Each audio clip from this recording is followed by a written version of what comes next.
Presyo kan mga prutas sa Naga City naglangkaw nin haros 20% pirang aldaw antes saan bagong taon. Iniasin an iba pang detalye aramon sa pagtutok live ni Chris Novello. Chris?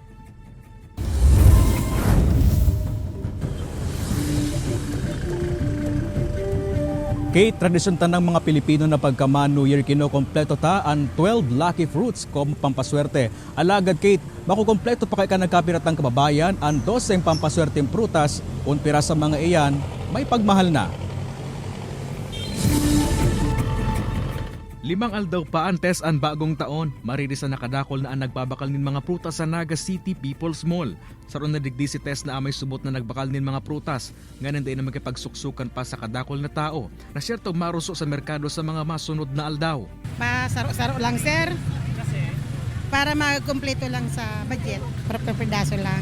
Sa ngunyan, bastante man subot ang supply kan mga prutas alagad maririsa na haros 20% ang piglangkaw sa mga presyo kaini. Piglalao man naman subot kan mga partienda na matinir ang halangkaw na presyong ini hasta sa pagsabat kan bagong taon. Gabos na supply ng gabos naglangkaw. Pero kan Pasko barato.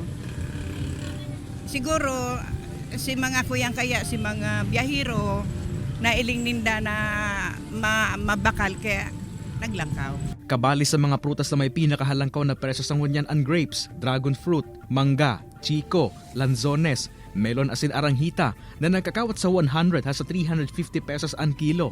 Sa ibong kan mahal na presyo kan mga prutas, saro sa mga tip ni Nilda sa mga parabakal. Puro barang magbakal sa naning pirang pedaso kan mga mapipiling prutas, nga ni makompleto ang 12 na klase kaini na nakasanayan ng gibuhon kan mga tao kada maabot ang bagong taon.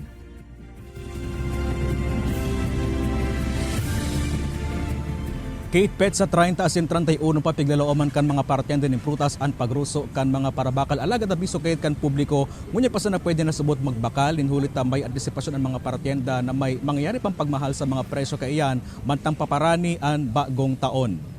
Kate? Alright, Jos Mabalos, Chris.